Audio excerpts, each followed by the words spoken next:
everybody's joining on mute, just so you know, and right now you cannot take yourselves off of mute. Okay. And your video is off. But we will let you know when we get around to the part where we can let everybody ask questions. Awesome. Great. So we have a couple minutes before the actual official start. So Trying to put in the background you guys have. I can't figure it out. We'll have to send it to you, Nate. oh, that's No, a I sent it to cool, him. that's a cool Nate, if you go background. Oh, you to where it did? says stop, Nate, if you go to where it says stop video and you choose virtual background, Here, let me go to that. plus sign up on the right above the photos. If you downloaded any of the images, you can import it right there. Yeah, there's the little plus sign. You can click on the plus and you can pull up a file from your hard drive. Well, Yeah, I that's should what have logged I on did. 10 minutes before and had you guys tell me to do it. It would have saved me time. It took a long time to find that little tiny plus sign. We get so used to Yeah, telling we're- people it's like, yeah, it's like. Deena, don't worry about it. We've been having technical issues There you all go. We day. have amazing technical weird things this year. I don't know what's going And on. see, Gremlin and, system. we call our gremlin the Rim, and it's from the books. So if you hear us mention something about the Rim, that's our gremlin. Read the books to understand what the Rim is. Alien terrorist organization. Nate doesn't get any free time for about 6 months. Oh, I dream of free time. That would be so great. Nate worked 7 days and 7 nights a week to get this film done. Oh my gosh. Deena and I bet that's hard work. aren't we? Yeah, it just takes a long time to make a film, and you put everything into it, and then you get maybe a month or two off just to veg, and then you're right back into another one, So it's just the life of a filmmaker, I guess you'd say. Right, Richard and Deena? You guys know what I'm talking Absolutely. about. Absolutely. We certainly don't work 9 to 5 or 9 to 6 or 9 to 7. It's kind of 7 days, 24 hours a day usually. Yep, it totally Great. is. That sounds like you're describing my job lately. Yes, she has been working extraordinary hours. Well, it is 5 o'clock, so I think we should, 5:01 actually on my Or computer. 6 Eastern, 6 Eastern, 6 5 Eastern, Central. I'm sorry, I'm looking at my own. What is it? 1 Pacific. Free It's Pacific. anyway, it's Three time o'clock for us to start. And so I'd like to introduce the people that have been talking, and you can tell from what they've been talking about that they're all Hollywood people, which is really exciting for many of our fans. First, we have Vera Nazarian, of course, our author, without which we wouldn't be doing any of this, without whom we would be doing none of this. No. And then we have Richard Joel, who is the founder and president, or I'm not sure what you call, principal President. Yeah. of 405 Productions, and he has the rights to Vera's books. So we're hoping that that moves forward as fast as it possibly can in this current circumstances of our world.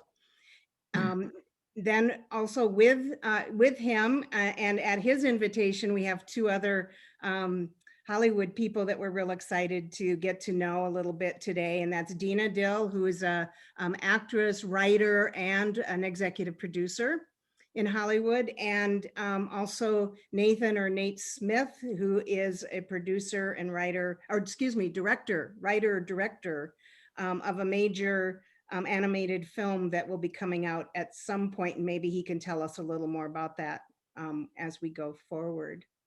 So exciting. Yeah, without further ado, should we get going, Teri? Sure. Do you want to do Sure. the first question? Well, I guess I can do that. Yeah. So first on everyone's mind is to ask how COVID-19 has affected TV and movie production. We're here we are a year later. So we're wondering if you can tell us, how is Hollywood coping with the new normal, and how has your job as a producer evolved during the last year? Who wants to go first? Nate? Uh, Nate, why don't you go first talking about your film? Sure, yeah. So we were going to have our film actually completed last year, and it was scheduled to be completed August, and then of course COVID hit it started affecting us about March. And the way it affected us, luckily in animation, you don't have a gigantic crew you're working with. We were working with a smaller scale crew. So we were able to keep working through COVID. But the issue we ran into was we couldn't get anyone into our studio. So we were trying to hire people and get people to move here as animators and production, coordinators and things like that. And we couldn't get anyone here. So we just went down to a teeny little skeleton crew, and we're just kind of limping along. And it added an entire year to our production, just dealing with all these issues with COVID. So it affected us a lot. It increased our budget, and thankfully we got through it okay, and everyone's safe, and we're back on track. But it definitely hit us pretty hard. And just to add on to what Nate was saying in his particular instances, he was trying to bring in animators from the UK, and because there was quarantine shutdown and nobody could travel, he had people that wanted to work but couldn't get them to Utah where his studio is. And so he literally had to go down to like, what is it, like 5 people that you were working with or something, 5, 6 people, but normally you have a lot more to push it through. So adding on a lot of cost, a lot of time, a lot of stress, and an extra year onto a film budget, and production is a lot due to COVID. And I'll add several things. Even now that we're starting to produce shows and movies again, it is completely different. As Richard was saying, there's a huge added cost. You have to have a COVID compliant supervisor. Your set, not on an animated film, but TV or film, live action, you have to have zones. You have zone A where the actors are and people who work directly with them. You have zone B, zone C, and zone B can only cross over into zone A at integral times. And you have to add money for production because you have to be able to pay people if they get sick. You have to be able to pay people when they to test. You're in zone A, you get tested 3 times a week. So just now, as we're starting to come back, the actual physical production is weighed down with the ramifications of COVID also. So to give you a little more exact numbers, is they're saying it's 30% additional budget to produce right now. So if your film was $1 million, it's now $1,300,000 to cover COVID expenses. And as Deena's saying, they test everybody every day. If somebody's sick, they have to, trace who that person might have been around. Sometimes they have to shut the whole set down, as they did, I think, for, was it Mission Impossible or something in the UK? They just shut the whole set down. When you've got 300 people working between cast and crew, the expense of that on a big film is enormous. It's just enormous cost. So a lot of shows shut down completely. A lot of the big shows, Marvelous Mrs. Maisel, all these shows shut down and weren't going back into production until people were vaccinated. So they felt it was safe because they didn't want to get their actors sick. They didn't want to get their executive producer sick, the writers sick, the creators of the show. So a lot of the shows that we're used to seeing, we won't see for a while because they're not even in production, or they're just starting to think about, hey, when can we start shooting? Now, they were writing the scripts. The scripts are ready to go. They probably cast people, but that was all done via Zoom, but they haven't started shooting a lot of stuff. Some things are back in production, yes. They're being very careful. And I mean, Deena, you're an actress. You've gone out for some auditions recently, but I know a lot of actors that are starting to audition now. They weren't for months and months. As far as my side, as far as like pitching shows, most networks they weren't in the office. So it made it very hard to get a hold of anybody. Nobody wanted to hear pitches. Agents were let go, executives were let go. So it was just kind of like musical chairs of where were people landing and who is even in an office to be able to pitch. And it was kind of a wasted time to pitch for the last 14 or 15 months because people weren't greenlighting anything. They were afraid to. They didn't know when we get a vaccine, when the pandemic would end. So it kind of halted Hollywood tremendously for the most case, except for the biggest films that had $100 million, $200 million budgets or animation. Nate was lucky to be able to continue his production. The biggest thing that happened during COVID was animation became king. And the problem was Nate couldn't find animators because everybody was animating, not just here in the United States, but around the world. And because it was a huge boom. Suddenly we couldn't find anyone. Everyone was busy, like you were saying. Sorry, I didn't mean to cut you off, Richard. No, keep going. Keep going. The other thing that we found too is, for instance, with this film we're doing a whole line of toys and merchandise with it. So it affected everything down that line. You know, we were talking to Hasbro and some of these Mattel and some of these big toy companies, and they were like, well, because of COVID, you know, give us a year and a half before we can get to your merchandise. So all the way down the line, you know, it hit everyone really hard, and made us all very angry, right, Richard? And on the flip side, for animation, people were able to get some really big name stars because they weren't working on anything else. So there was a lot of stars that were doing shows they wouldn't have done, maybe jumping in on Zoom, kind of fun things with their fan base, because they were able to do it when normally they aren't. And then also what happened was a lot of the stars decided they wanted to create their own game shows or reality shows, because guess what? They were sitting around for 6 months doing nothing, or a year, and they said, hey, wait a second, I've got an idea for a show. And so you started to see a lot of celebrities doing cooking shows and anything they could to work, because they didn't want to just sit home and do nothing. So that's kind of like, you know, and now, again, things are starting to come back, but there's still a lot of concern about COVID. There's still a lot of testing. As Deena said, there's compliance officers for everything. It's going to keep like that for probably, you know, could be for years because of all the strains and the variants. So, but executives are still not back in the office. So when we pitch a show, when Deena and I pitch a show, it's via Zoom. It's not the same thing where you're in the room with the buyer and you can have the energy and that connection. It's via Zoom like we're doing now. So it's a completely different act to try and pitch via Zoom, a real show. So you, for example, you can't dump my books on the table. No, I can't. Yeah. It's very impressive. Vera, it's very impressive to dump your books that are this thick on the table in front of an executive, and I can't do it on Zoom. That's right. Oh, but you could dump Vera. You could just do some bench pressing with them, Rich, and be like, look at these books and look at this. I think what I need is like a Price is Right model in the back with like the books behind me. Yeah, that sounds like a good idea. Yeah. This is the thinnest book. I'm just kind of going, this is the thinnest book of the four. The thinnest.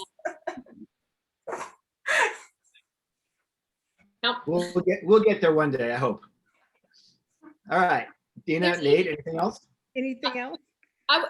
I was going to say one other thing, and that is that we're not quite sure also, as we're starting to open back up and productions are going, they're being shut down or postponed for 2 weeks, then they'll be back up. So there are productions going on, but even on the distribution side with theaters, I was just reading an article today, France is opening up their theaters over the next several weeks. Taiwan is shutting all theirs down. I mean, the whole world is still trying to figure it out, which affects the pipeline of being able to make the product and also get it out there for viewers. Yeah, and just to pick up on what you were saying, Deena,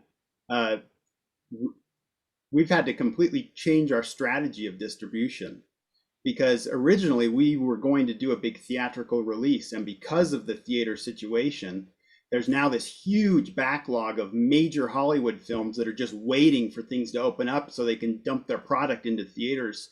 And so we've had to change what our strategy was. You know, instead of going theatrical, now we're looking for more streaming and maybe going more towards a series-based type show, because, you know, it's just totally changed the entire dynamic of the film world. It's totally upended everything. And I'll give you 2 more examples, and Vera knows who it is, but I can't really say it in this interview.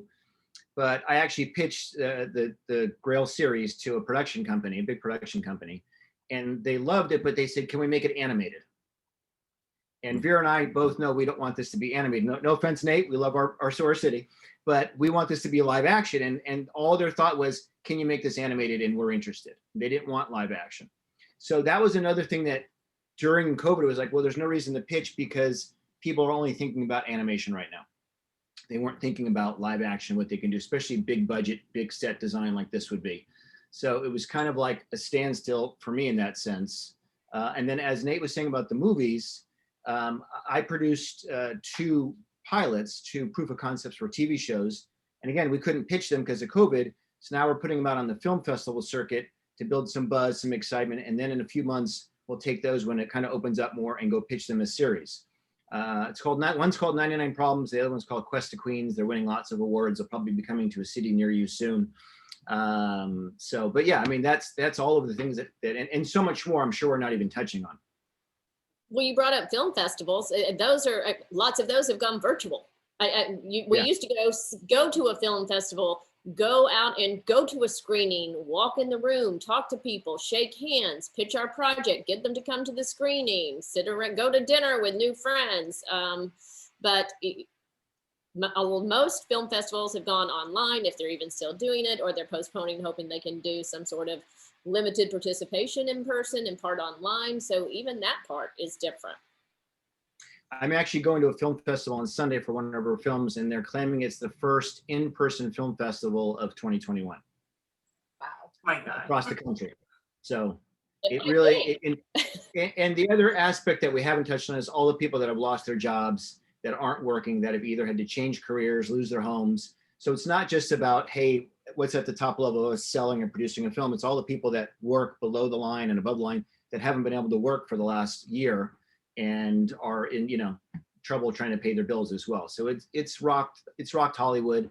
And I don't know if a lot of the people watching know, Deena actually lives in South Carolina and Nate's in Utah, but yeah, that's their Hollywood for them. Yeah, and Utah's out in the middle of nowhere, and it even hit us here in Utah. So that shows you how powerful this was. Don't tell the people in Utah that it's out in the middle of nowhere, Nate. Yeah, I think my cousins How to would win disagree. friends and influence people. What's the Isn't next the question? center of the universe? I think we've sort of answered what we had for questions 2 and 3. Question 2 was asking more about what you think will have to happen to get production companies moving again in terms of keeping everybody safe on the cast and crew. And I think you've kind of talked around that. Does anybody have anything to add about that? I'll actually speak on to something else that is, because of COVID, there's a lot of new companies that are COVID compliance companies.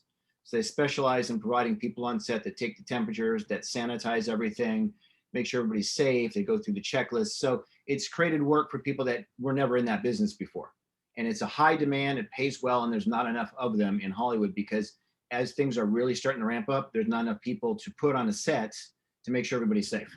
So that's another avenue of what's happening with COVID.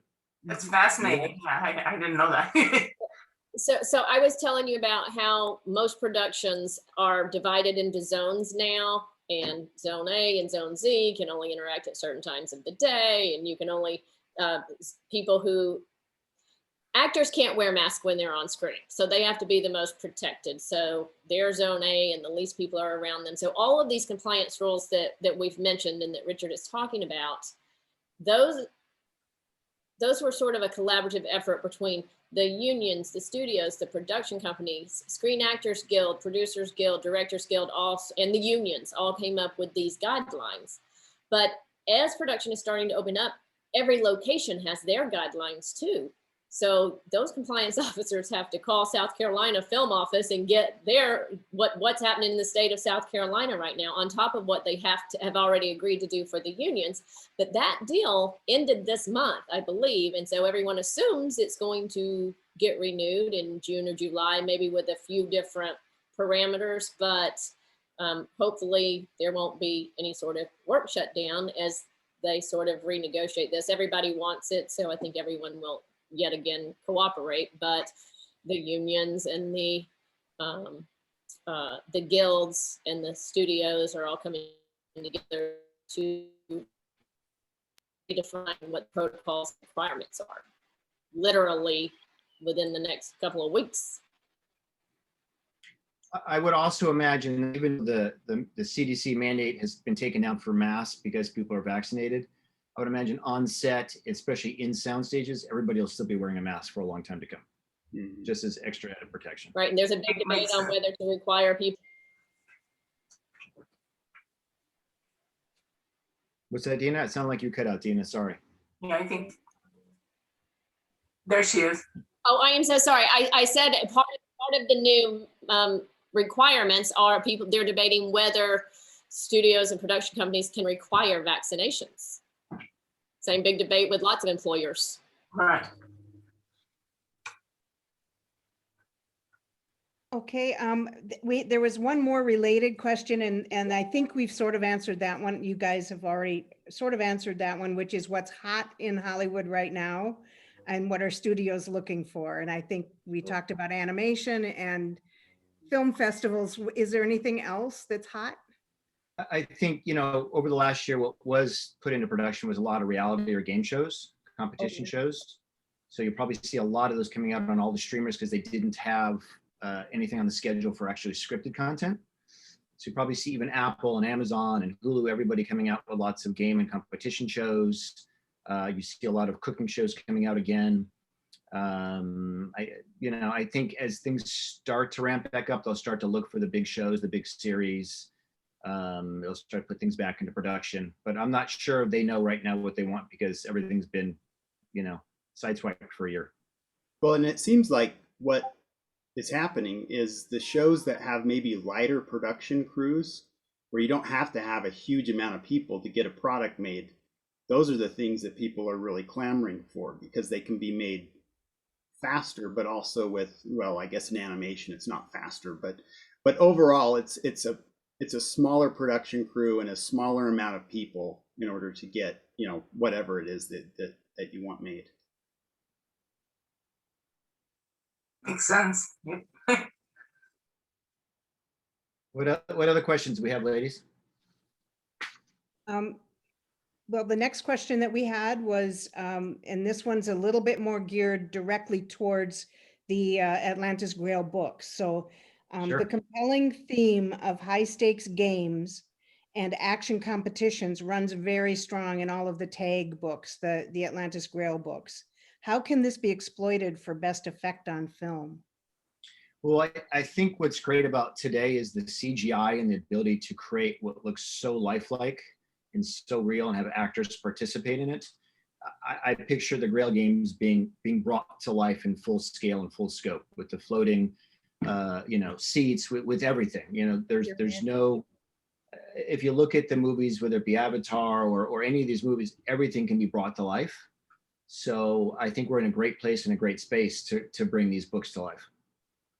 And I think a series may make better sense for it, right? Just that instead of a big feature film, it's like the series will have the long-term resources. It's geared toward a series, and that's what's fun because obviously we know how different the first book is being taking place on Earth, and the second book in the ships, and the third place on the planets. We are able to have such a vast difference of locations, and everything can be brought to life. I mean, look at The Mandalorian. Look what they do there. Look at any of these new sci-fi shows. Everything's brought to life without without a hitch. And if you think back to the first Star Wars, when everything was like on a pole and they had to walk it, now it looks effortless in what they're doing. So I think we'll be fine in that sense of bringing all the games together. And then at some point, I'll create a game show around those games. That'll be great. That sounds amazing. And some gaming apps. Yeah. Well, that too. That too. As long as you don't have the actual body count. And once it comes to life, then there's the video games and all of that stuff. Yeah, board games, the whole thing. That's right. All the merchandising. All the merchandising. Like Jumanji. Yes. I can see this like American Ninja Warrior going on. I'm serious. If you take the games with the 4 stages. Yeah. No, it would be tough. It would be tough. So for some of the fans wanting to know that for those of us who've never done a pitch, what is making a pitch like, and how does it differ being, in person versus Zoom? I know you mentioned the lack of being able to show people the volumes of Vera's works, by Zoom, but what else is different between doing it live and doing it semi-live? Well, I'm going to let Deena or Nate go first on this one. So normally, well, I guess I should say in the past, like you were just saying, in the past, you make an appointment, you sit down with them, across the desk, and you look each other in the eye and you tell them your amazing concept, and you try to make it as, sound as salivatingly cool as possible. you'll usually have images you bring with you, and if you're going to do a toy line, you have a couple proof of concepts of toys and those types of things.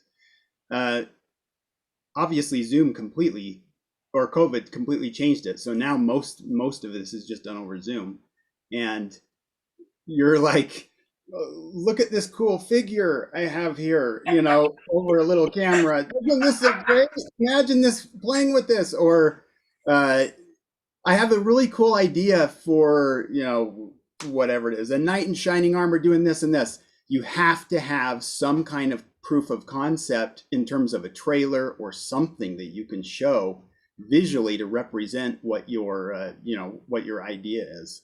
And normally you do that in a pitch too, but it's so much easier in a pitch when you're actually really with the person.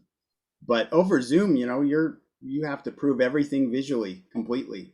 Otherwise, your pitch is just gonna, you're gonna tank big time. They give you 5 minutes. Yeah, 5 Out the minutes. door. 5 minutes to entertain me. I do a lot of screen shares now. Can you guys hear me? It says my internet. Yes, you're on. Yes, we can hear you. Okay, I'm sorry. It just says your internet is unstable, which is exactly what I was about to talk about. I try to do a lot of screen shares, and I get that message almost every time I try to screen share. It's very frustrating.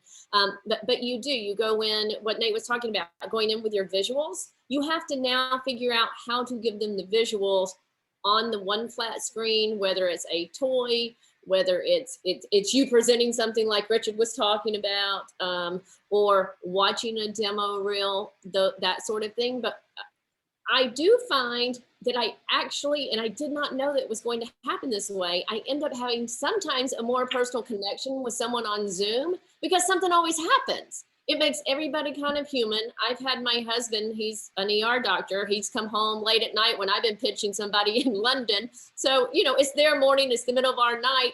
He's thinking, what in the world is my wife doing on the computer right now? And he's taken off his scrubs and put them in the downstairs. He can't come in the house with the scrubs on. And he's come walking behind me before in his underwear in the middle of a pitch. And so someone goes, there was just a naked man behind you. And I was like, what? Oh, yes, that was my husband. So, I've had somebody else's dog come running through. Funny things happen on Zoom. They just do. And then you end up laughing about it, telling that story in your next pitch meeting. And I feel like it is a little more personal sometimes, even though you're not in the same room. I think so. I had, in my last panel, I had a cat crawling all over me. I couldn't. Yes. It was literally, did you guys see the science panel? He was stuck to this thing and I couldn't get out.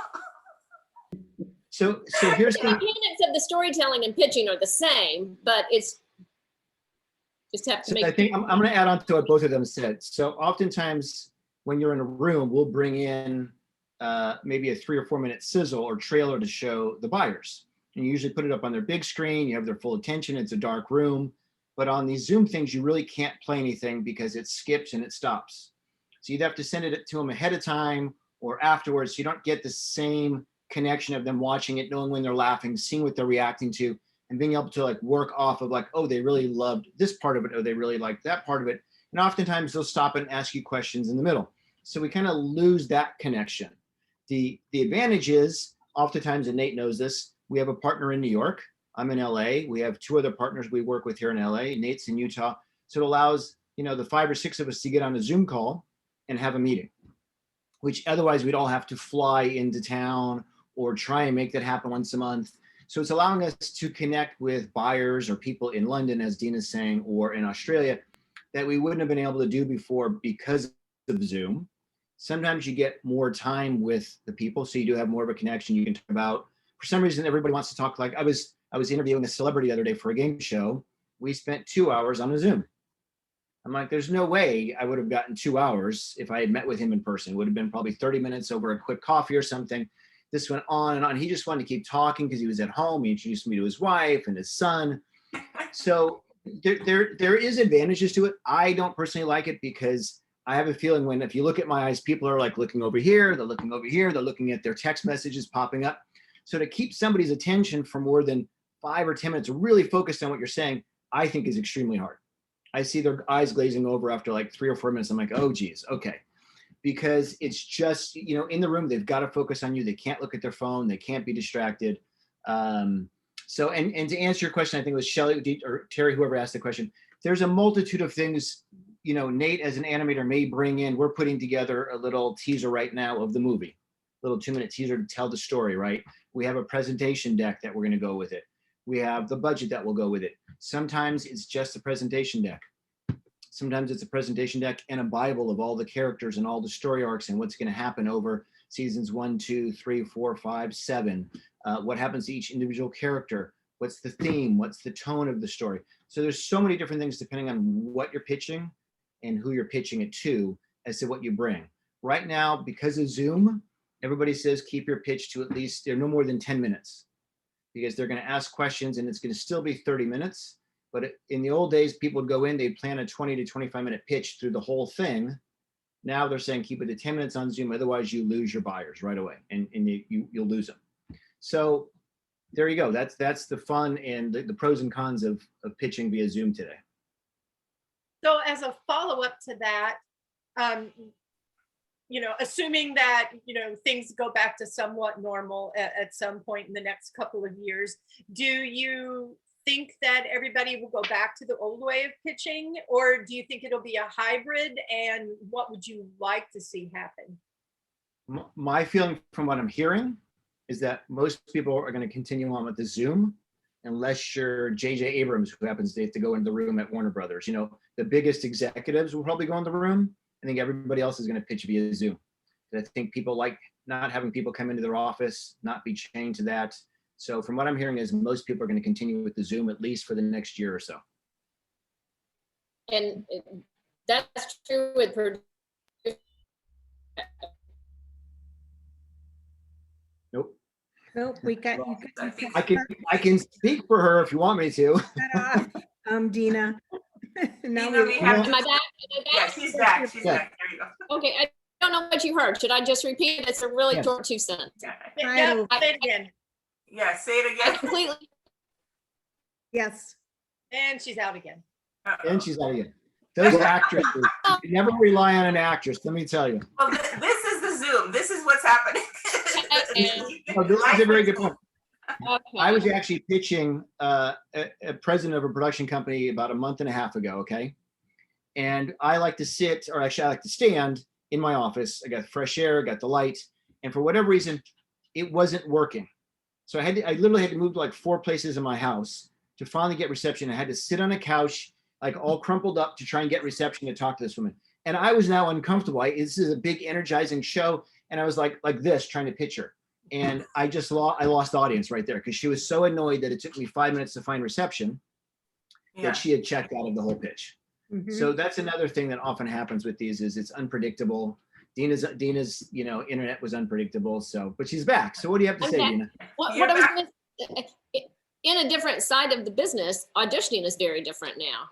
Now we audition by video, we upload it, we send it to the casting directors. We never know if they see it. We don't know if they liked us, that sort of thing, but it makes it easier. You do your hair and makeup, you stand in front of your ring light, you do it, you email it in. But you I'm never sure I'll see speak a for- reaction. I'll speak for Deena because I know when she goes in audition, she always connects with the casting director with a little joke, a little humor, Yeah. and they always have a little banter. And it always adds to your advantage of getting cast because they want to work with somebody they like.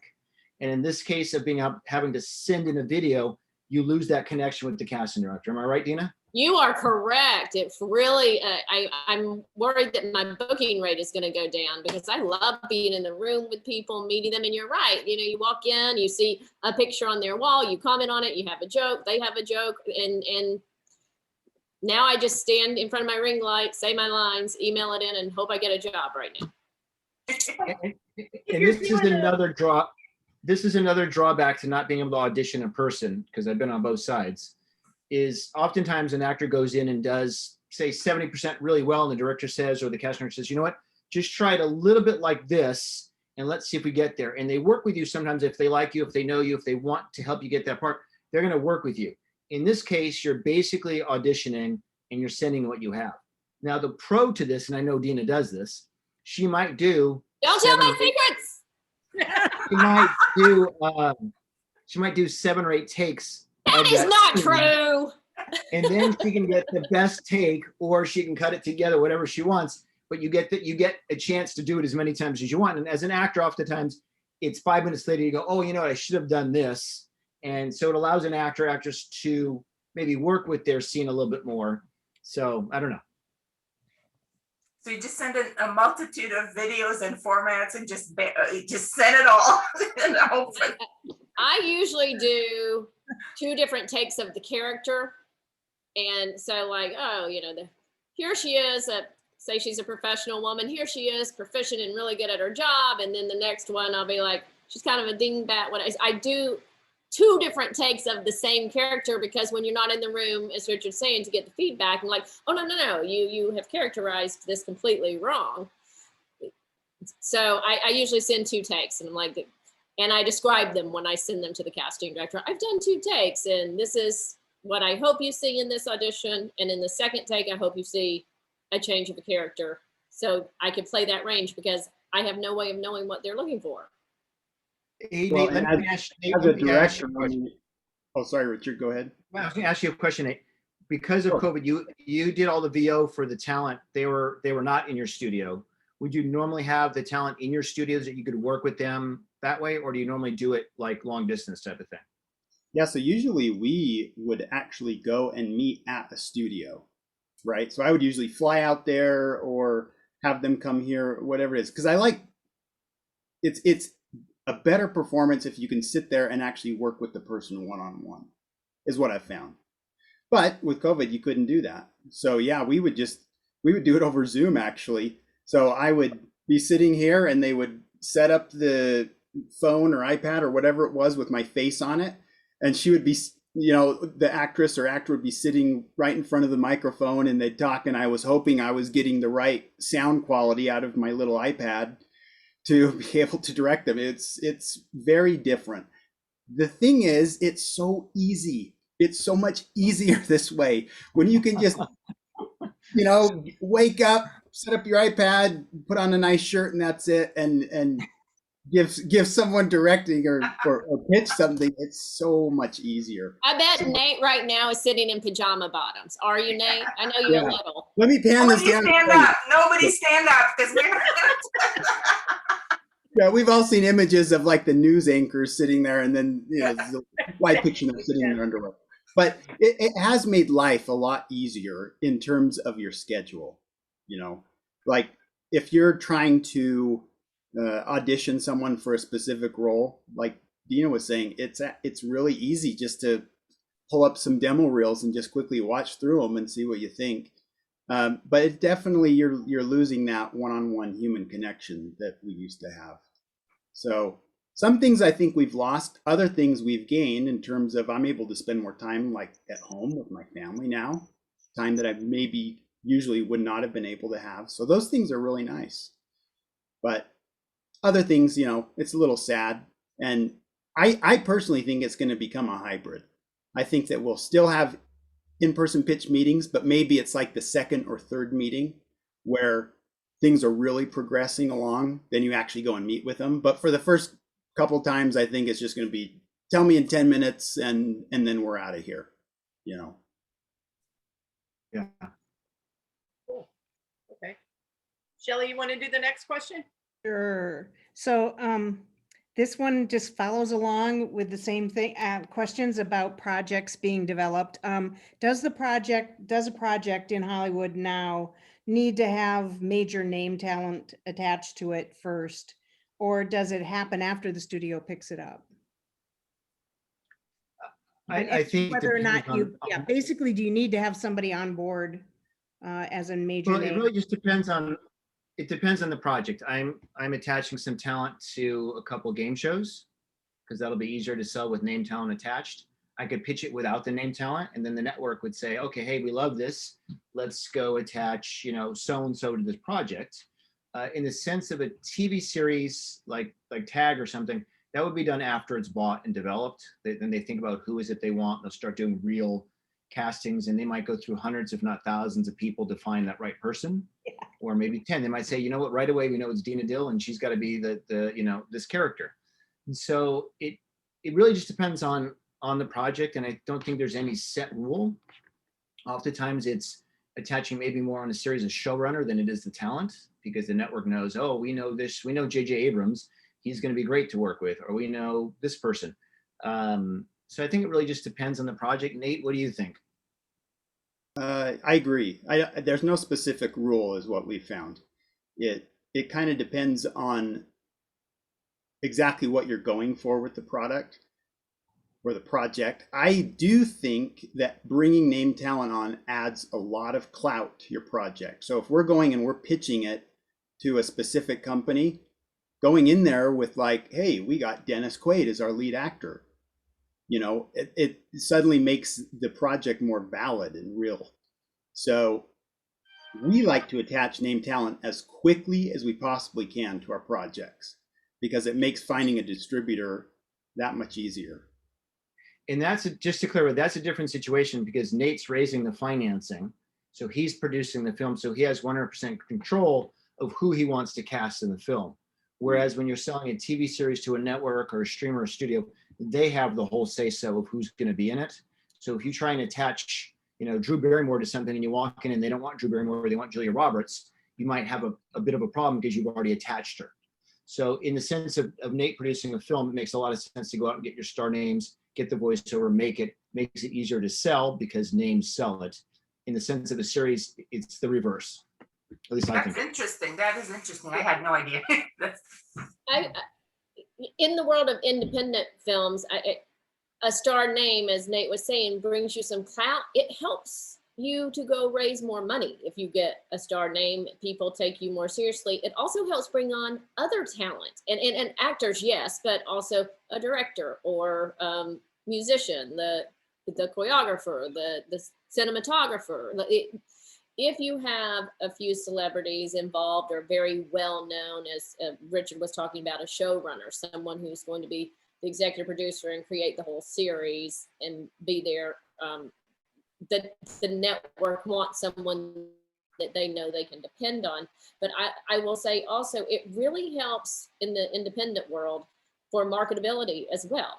Pre-sales, raising money, but also marketing and publicity to have at least some names attached. So Nate, why don't you tell us how you got the 5 stars for your film, or the 6 stars for your film? Yeah, so it actually worked similar, Deena, to what you were just saying. What we found was once we got our first name, it's kind of like in high school, right? You got the popular people and you find out they're going to this party. You're like, oh, that must be a great party. I want to go there too. So what you find is people just kind of jump on board depending on the name talent that you get. And so the first thing we did is we attached Ron Perlman as our lead actor, and we kind of came to him just because his features matched our main character so well. And he would, our main character has this big jaw that kind of juts out, and so he's got this kind of voice to him. And so we thought Ron Perlman was just perfect for that role. Once we had him, suddenly we had more clout, and we were able to go out to even some bigger names. And like I said, it was the popularity contest. Oh, you got him? Well, I would love to play this role. I've never played a role like that before. And for animation, it's great too, because these actors, you get Dennis Quaid in the booth for half an hour, right? He comes in for a half an hour, gives you his voiceover, and then he's done, and you pay him and you move on. And it was great. So we were able to, I feel we got some great names. We got some awesome names in our film. And maybe I should tell you. So the first, Ron Perlman is our lead actor, and then we got Dennis Quaid as our villain, which is interesting because he rarely plays a villain. So I think he was attracted to the role. One of the reasons was because of that. And then Julia Ormond plays the queen in our film. Emma Roberts plays kind of the young woman. And then Tim Meadows is kind of the funny, quirky sidekick guy in our film. So the other thing we found is when you're trying to attach name talent, the theme of the film is really important. So if it's something maybe that the actor or actress can relate to, or is something that they're dealing with in their life, a lot of times they'll do it for that reason alone. You know, money's always an issue, of course, but usually it's not even about that. It's about what they find appealing. Maybe it's something they haven't done before, or it's something that they're a cause they're interested in, or something like that. They'll jump on board the project. Nate, why don't you tell everybody a little bit about Source City so the people watching know what we're actually talking about? Sure. So Source City, it's a stop motion animated film. It takes place back in the prehistoric days. So there's this civilization of people. They're teeny tiny. They're about the size of a mouse. And so it's kind of a, fantasy world. They build their cities and villages on dinosaurs. So you'll see like a Stegosaurus or Triceratops, and there's these cool little villages that are built along its back and sometimes along its side that are hanging off. And we have all sorts of different clans. So some clans are very primitive and they, live with sticks and they take leaves to build their little cities and homes and things. And then there's others that are very more refined and they're using metal. And so it's a very similar demographic kind of to how our world is. The theme of our film is adoption. So I adopted both of my kids. So I've been very passionate about adoption. And I wanted to create a film that doesn't hit you over the head with the message, right? But it's just kind of this nice, subtle message throughout the film. Pixar's great at doing that. Pixar will take a very heavy theme and then they wrap it in this really fun adventure. And so the adults that are seeing the film, you're understanding what the theme is, and you're still entertained. And of course, the kids are just entertained by the bright lights and the music and the fun characters. So it's something that develops over time slowly as well. So it's just a fun adventure. It's a fun adventure to go on, and we found that most of the actors we selected were interested in the theme of our film, the adoption angle. And as we're an independent film, we don't have as much money as a studio to just throw at these actors and pay them, millions and millions of dollars for a role, and they understand that. So the theme is important, and of course, they do it for a specific amount of money to go in the recording booth for 30 minutes. So it's worked out great for us over the years, thank goodness. And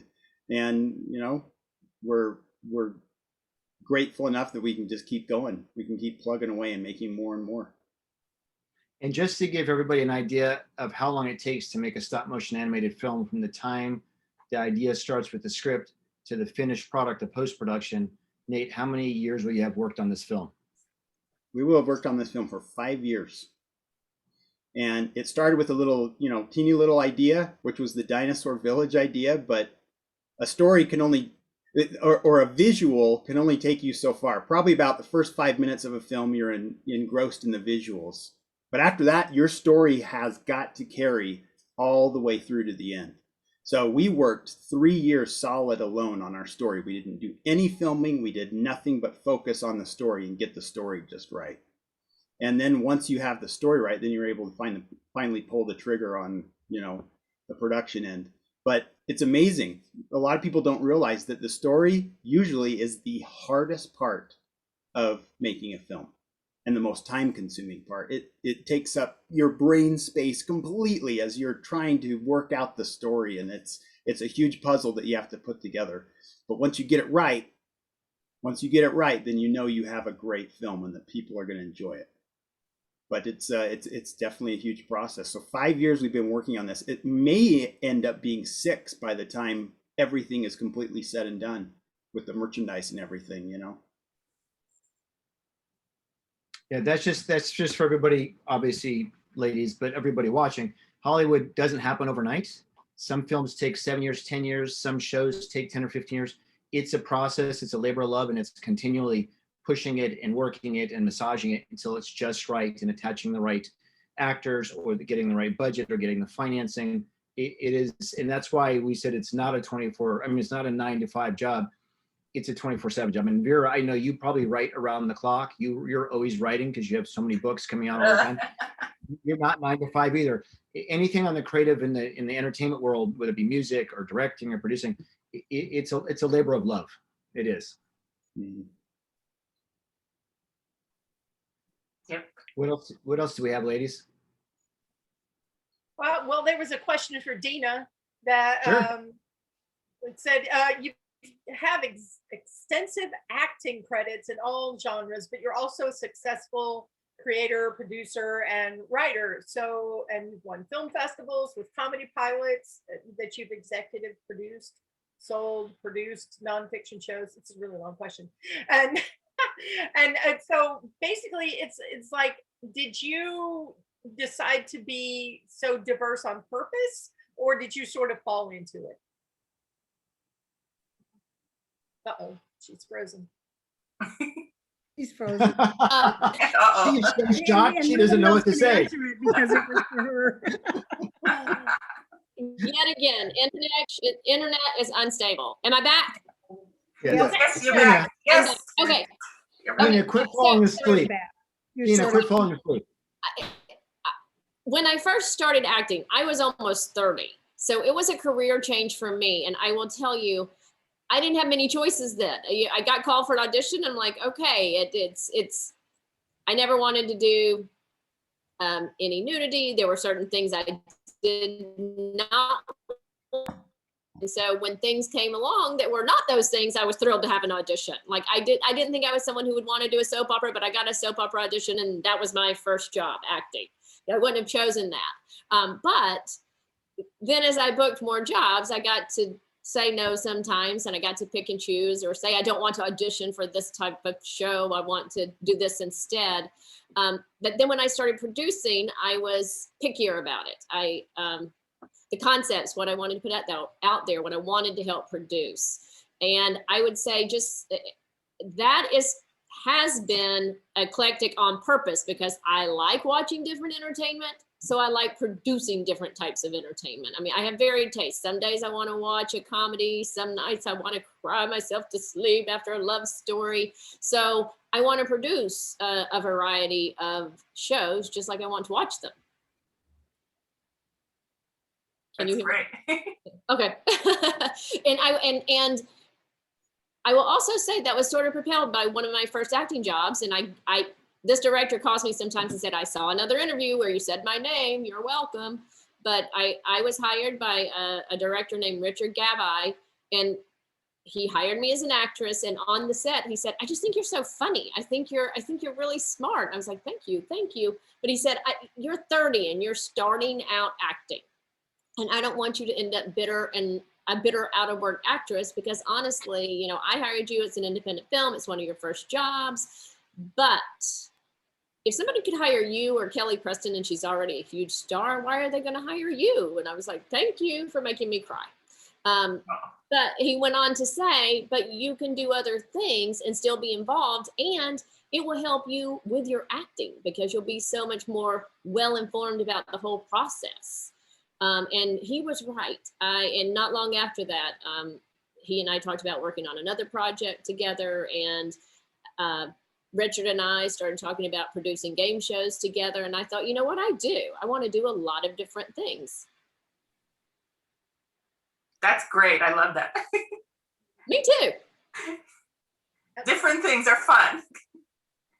It is, unlike Nate is focused on one project entirely, his film, right? He knows what he's going to do every single day.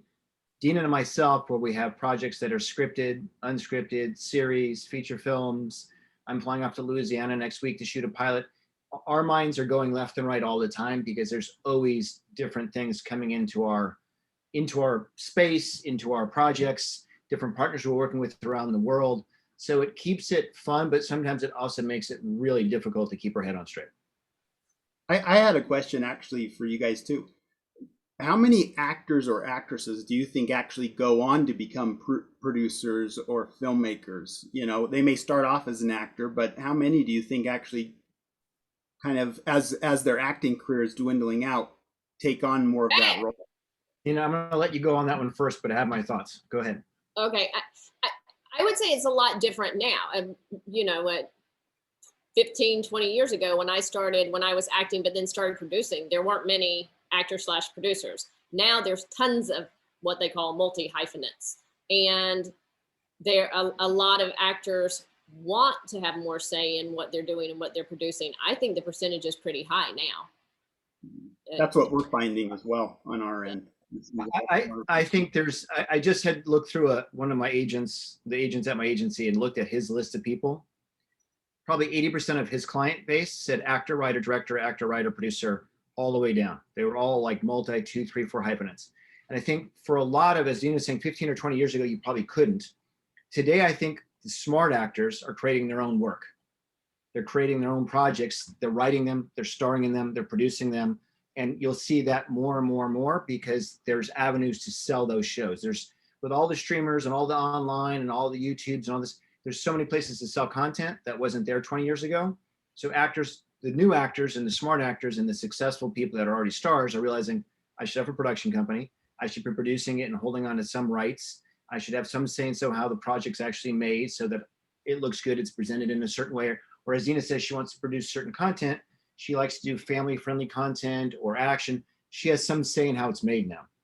So I think we're going to see more and more and more actors across the board creating their own work, writing, producing, and directing. I think that's just the way it's going to be.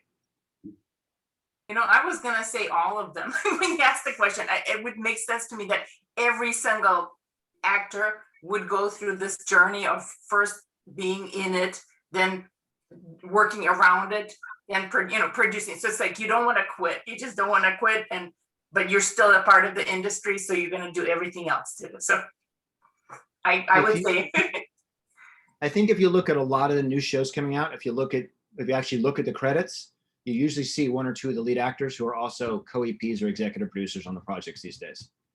Because they want, I spoke with Elizabeth Moss from Handmaid's Tale, and she's one of the executive producers on it. And she said she had a lot to do with how they take those long, slow shots of their eyes and their expressions out in the dialogue. She said she had an integral part of that when we had our discussion. And that's what I think a lot of actors today want to have input to make the best project, to make themselves look best. But really, as an overall smart move in the business, why wouldn't you want to write and direct and produce if you're an actor? You just have more input, more control, and more creativity. Makes good sense to me. I have to tie that to Vera because she self-publishes. And so as an author, I think you do a lot of the same on the writing, and that you take on the whole ball of wax rather than having an agent and having it's the same thing. Yeah. I was going to say the industry has changed. So right now, most authors are starting to self-publish instead of, because theoretically I'm hybrid. In other words, I've done a lot of everything, traditional, whatever, but there's no point to it. You don't have the same control. You can't write the same fun stories. Really, you're stuck in a really kind of sad rut. So a lot of us are going to self-publish because that's what you do. Just good stuff. You get better stories out of it. So. Well, and it gives you the freedom to create what you actually want and to write what you want. In much the way Nate did. He wanted to write his story about adoption, and there was no network or studio saying, no, you can't say this, or you can't do that, or that would be too much about adoption or not enough. He got to write his vision and his story and then bring it to life. So, I was just going to say, piggybacking on talking about Vera. So we had a question about the TV show for the Atlantis Grail, wondering whether or not a bunch of us were chatting yesterday, and we were speculating on whether or not the actors would get cast only if they could sing, or if you would just cast anybody and then dub their singing voice.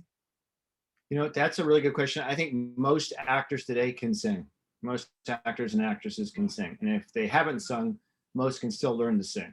I think, and specifically like Gwen has a very, specific voice, or Asen, I think that might go after somebody that can actually truly sing and carry a tone and a note, because it's so specific. But I think some of the lesser characters might be based more on the acting versus the singing, because you can always get a singing coach or or that kind of person to help them get there. And of course, with technology, we can make it sound like anything. Right? So somebody can basically open their mouth and we can make it high pitched or low pitched or sound like an emote. So I think it'll come down to the acting and whether they're going for names or whether they're going for fresh faces like, Harry Potter, where they didn't know anybody yet. So that's all up to the network. Richard, you can't make everybody sound like they can sing. I promise. I will never hit you and Vera up for a singing part ever. We'll give you the silent role, Deena. People think it's a joke in church growing up. I was singing, I was praising the Lord, and my mom turned around and said, shh, the Lord can hear you even if you whisper. I was Devastating. it's bad when your own mother is like, hush, little one. They say that everybody can learn how to sing. This is the kind of studies that they've done. It's just basically, it's a matter of making you know what to do with your voice. So it's all in your head. It's not your voice. It's My mother put it there. No. That's true. That's your mom. But you can sing. I think Deena just wanted to get out of church. No. I even got asked to stop singing at a sing-along in a pub once because You did? yeah, they said I was, could you stop because you're annoying everyone. Okay. Sorry to hear that, Teri. We'll let you sing if you want. Okay. But maybe Shelley, you not want to do the next question? Yes, Teri, here's the great thing. Teri, here's the great thing. If you're singing, Shelley can always mute you if it's not good enough. That's true. Yeah. That's a good thing about Zoom. That's a great thing about Zoom. I think we already asked Nate a little bit about the project he's working on, but how about Deena? What's in store for you, or what are you working on now that's exciting or something that you'd like to share with us? I'm getting involved in a really cool animated project that you may or may not have heard a little bit about today. Very excited about that. Also, on the producing side, I have optioned a New York Times bestseller, and we are beginning to attach a little bit of talent. We are big producers and production companies and trying to decide if it is a feature film or a limited series, and that is really exciting to me. And it's a passion project of mine, and a friend of mine wrote the book as well, and so it's fun to work with people you like and and it's fun to have a vision that you're just starting to work on. And on the acting side, I don't think I can say I am on hold for something very cool. And when you're on hold, that means it's you or one other person. So we'll find out how smart those producers are probably this week. So I'm on hold for something very cool. It's only the second, maybe third audition I've had as production has come back. So in a year, a year and a half.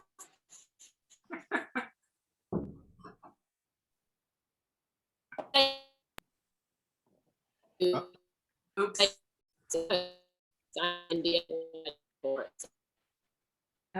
Yeah, we just lost her. No, now There we got she is again.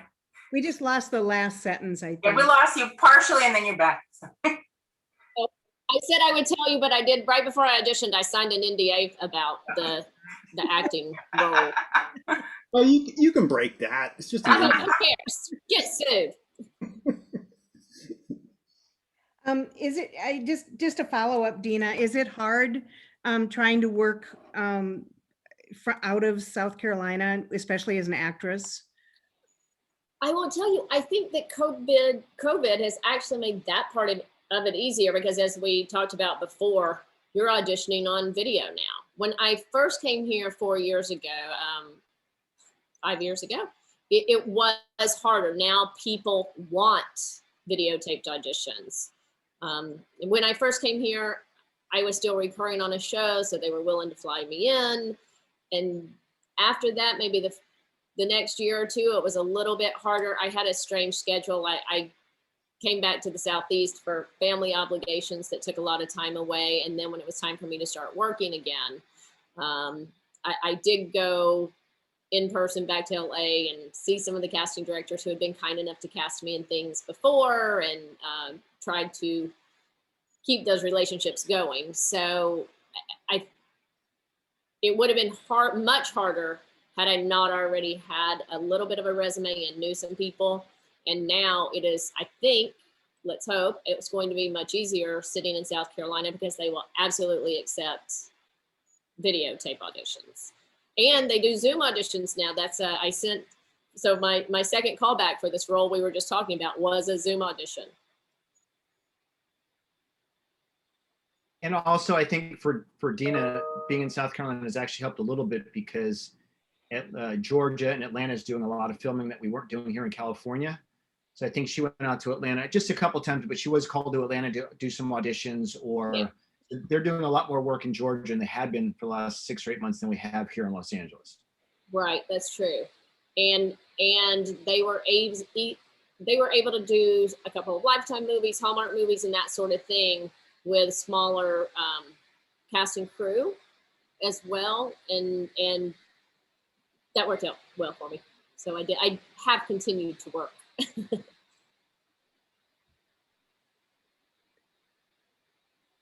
Great. Okay. So I was going to say there was a fan question from Annie that said, we are all excited about the idea of seeing our favorite books as movies or a TV series.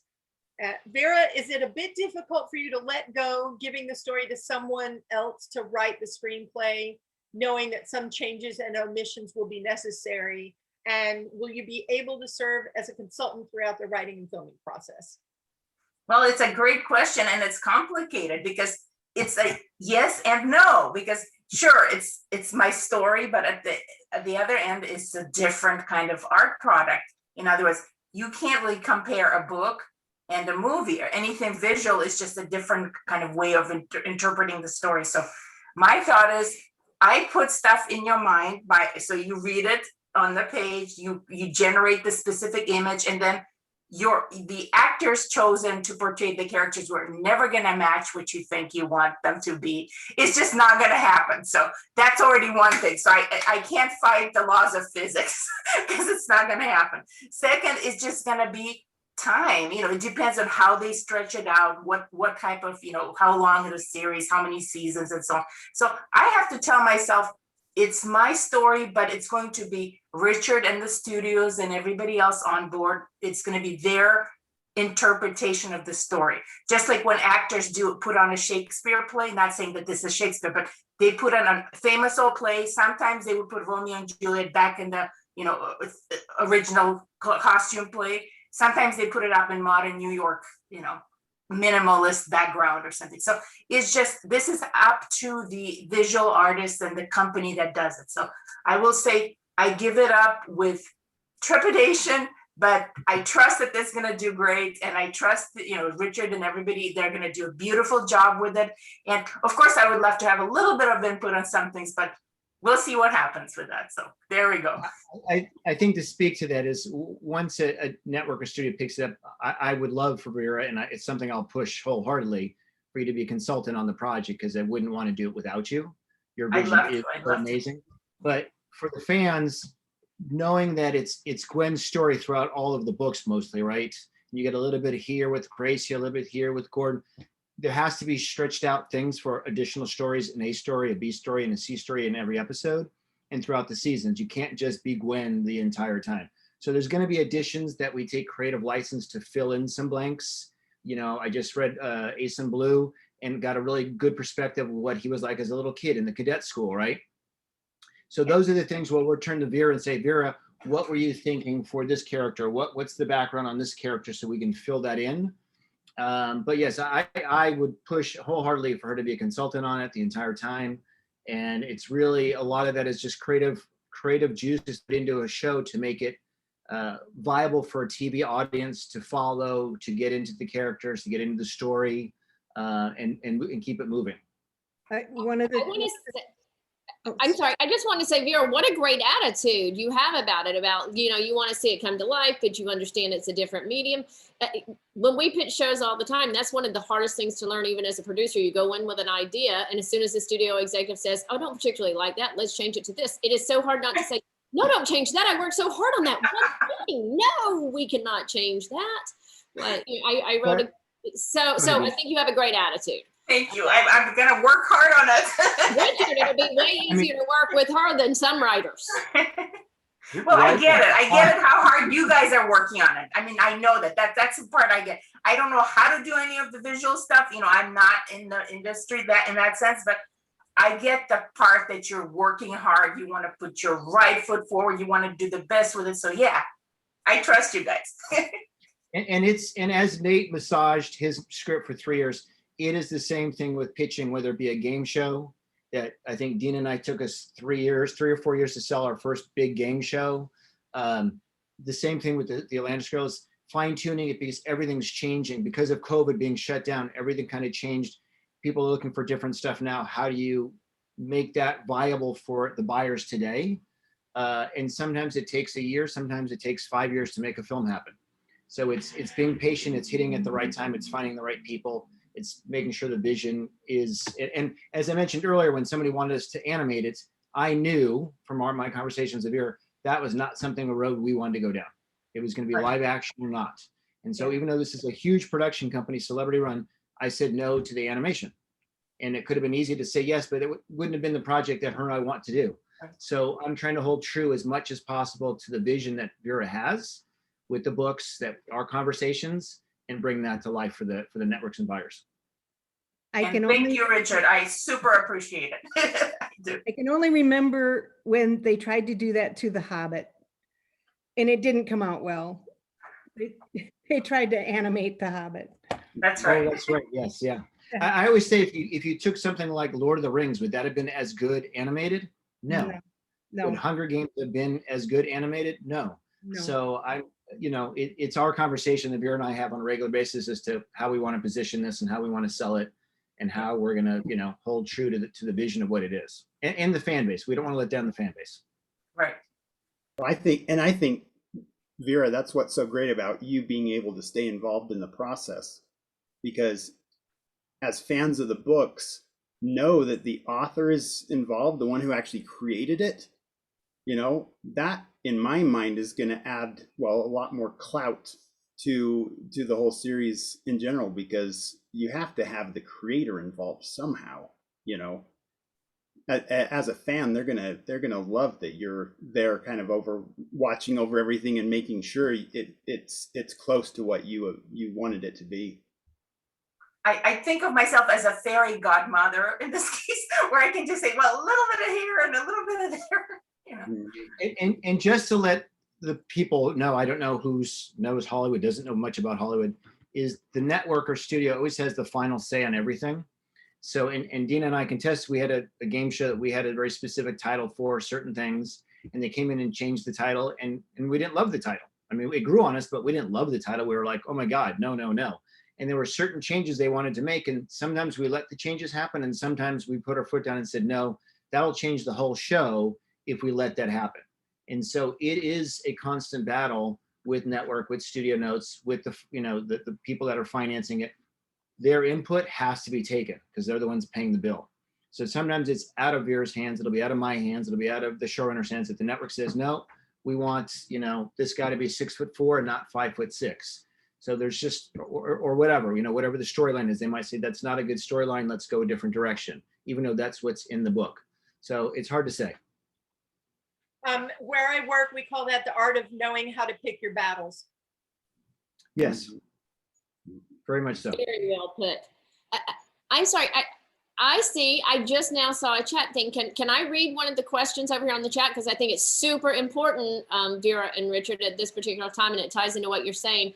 This is Ricky Bristow says, is there anything fans can do to help you guys? Should we buy Vera's book, show fan interest, go on message boards?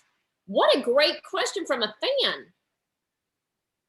You can talk about the books. Tell everybody about them. Tell that there's possibly a movie happening or a series, and it's like fun. Just try it. So there you go. You know what, Ricky, when it comes time, there'll be some interesting ways, and I'll let Vera know to reach out to the fan base that can help push the series. Sounds good Definitely. to me. But I'll I come up love with that some- they're I'll engaged. come up That's a with great question. I just clicked on that. And that's the first question I saw, and I was like, "Ooh, you have some smart fans here." Tell them to go to tag.fan and pick up a free copy of the first book, because I have a situation where my first book of the series is absolutely free on ebook in any format. Amazon, Barnes and Noble, Apple, just go and pick it up and get hooked and addicted. That's what I say. Just tell everyone. The first one's free. The rest you have to That's pay right. for. That's right. Yeah, you know what?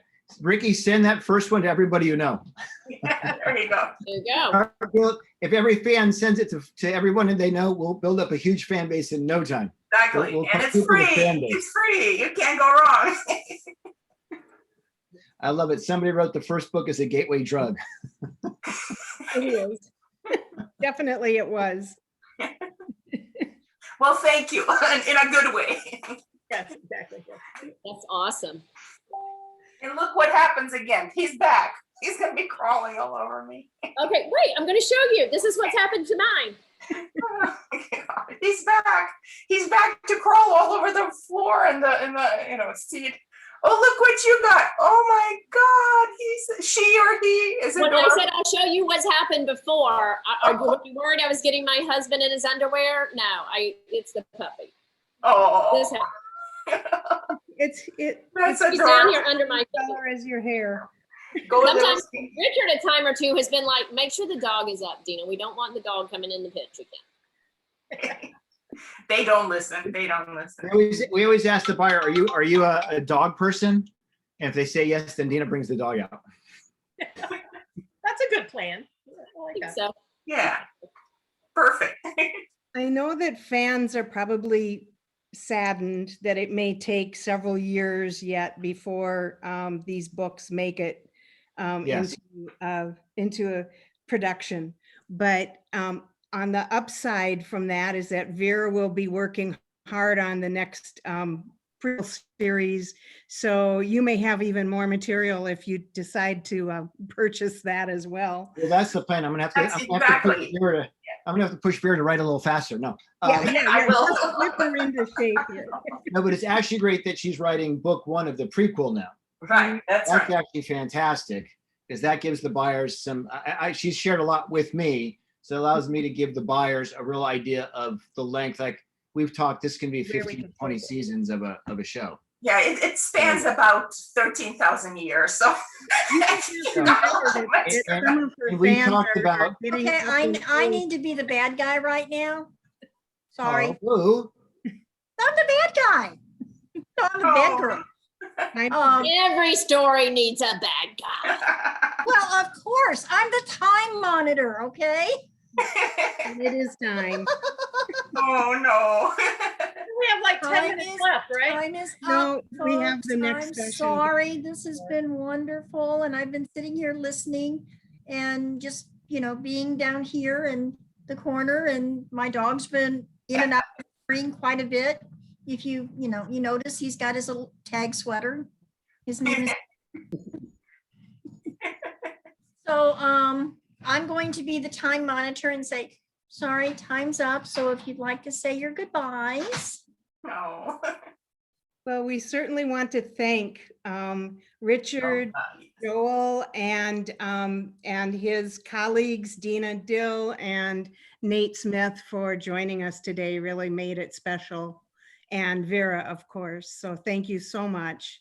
Thank you so much. You Thank you, are guys. fantastic. I've learned so much today just from this an hour and a half of like really intense stuff. So thank you. I really appreciate it. You have no idea. So thank you, thank you, thank you. you're welcome. Our pleasure. And for the rest of the fans, you'll see Richard in a few more minutes. Right. He'll in be just again less than- hosting the next trivia session, which is Blue. Right. He's our MC for the games. We're running a 5-session game throughout this convention. So he's MCing it. So thank you, Richard. You're Thank you welcome. immensely. And Deena, Deena, Nate, stay thank on if you want to see the quiz. You have to get off and get back on. We'd have to send you the link, I guess, but. Thank you. I really wish I could. My in-laws from California, and as you know, I'm in South Carolina, literally got here about 25 minutes ago. So as much as I would really like to play the games, I think I better go check in on my Okay. in-laws. Have a great time and thank you, Deena. It was wonderful to meet you. and They just might like, not thank- understand. thanks, Nate. Thanks, Deena. Really Take appreciate care. it. Thank you guys so much. Oh, great. Thank you, Nate. Everyone. Hey, it was great meeting you guys. Bye, Great, guys. wonderful. Thank you. Keep spreading the words. Keep Oh, sending out yeah. that first book. Okay, I'm going to end the session. So next session is at 7:30. My gosh, this day has flown by. 30, 12 minutes. All right. Bye now. All right, Thank bye, you. everybody. You guys.